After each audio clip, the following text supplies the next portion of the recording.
Good day everyone, good day sir. I am Maria Jessebel REDOña and I will be tackling a story entitled ZITA by Arturo B. Rotor.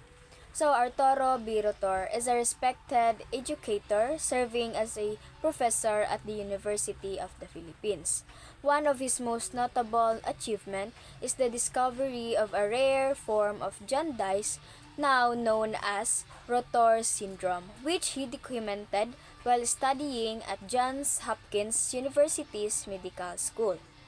So the characters of the story Zita includes Mr. Ritici, a melancholic teacher hunted by a past love.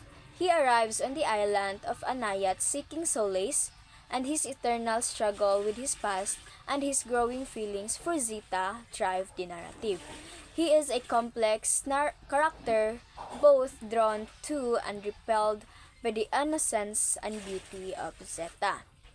Next is Zeta, a young innocent girl who becomes entangled in Mr. Retici's emotional turmoil and is oblivious to his past and innocently falls for his tutor. Her name, shared with Mr. Retici's past love, adds a layer of symbolism to the story. Next is Torong, a fisherman who serves as a connection figure between Mr. Ritici and the island community. He represents the simplicity and warmth of Anayat, contrasting with Mr. Retici's urban sophistication. Next is Don Eliodoro, Zeta's father, who represents the established societal order of Anayat. He is a traditional figure who values education and social standing. Next is Father Cesario, a priest who represents the moral compass of the island community. He provides a sense of guidance and support for Mr. Retice. Let's talk about the plot of the story Zeta. So the plot unfolds chronologically following Mr. Retici's arrival on Anayat and his interactions with Zeta and the villagers. So the central conflict lies within Mr. Retici's internal struggle to reconcile his past with his present.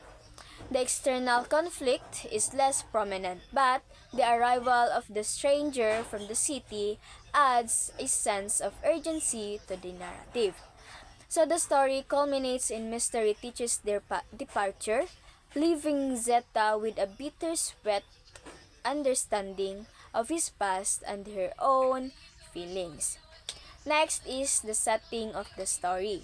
So the story is set on the remote island of Anayat, a place characterized by its natural beauty and isolation.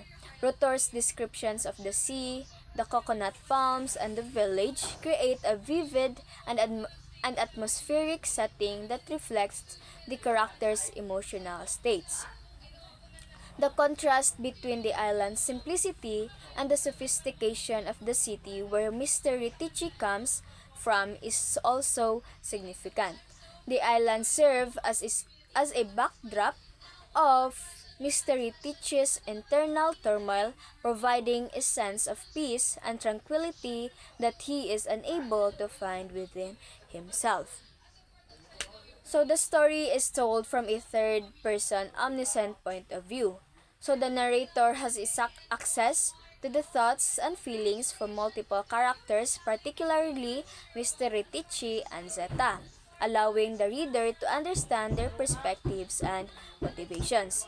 This omniscient perspective allows Rotor to explore the characters' inner lives and the subtle complexities of their relationships. Now, let's move on to the symbol of the story, Zeta. So, first is the sea. So, the sea symbolizes both isolation and the possibility of escape. For Mr. Ritici, the sea represents a potential escape from his past but also a reminder of his loneliness. So, for Zita, the sea represents the vastness of the world beyond Anayat. Next is the letters. So the letters represent the weight of the past and the lingering presence of Mr. Retici's former love. The blue envelope symbolizes the pain and sorrow he carries with him. Next is Zeta's name. Zeta's name, shared with his past love, symbolizes the cyclical nature of love and loss. It highlights the way that the past can haunt the present and the love can be both a source of joy and sorrow. Lastly is flowers. The flowers symbolizes innocence and beauty, contrasting with the complexities of adult relationships. Zeta's innocence and beauty serve as reminder of the simplicity and purity of love that Mr. Ritici has lost. Next is the style and the tone of the story. So, Rotor's style is descriptive and evocative.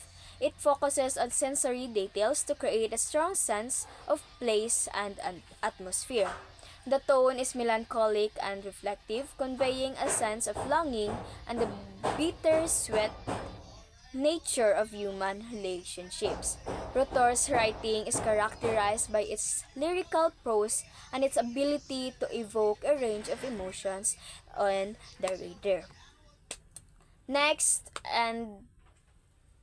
is theme of the story. So the central theme is the enduring power of memory and the difficulty of letting go of the past. So the story explores themes of love, loss, self-discovery, the clash between rural and urban life, and the complexities of human relationships. It also subtly touches upon the societal expectations placed upon women and the limitation they face. Zeta story is a timeless that resonates with readers because it explores universal themes that are relevant to all of us. So, that is all about my report. Thank you for listening.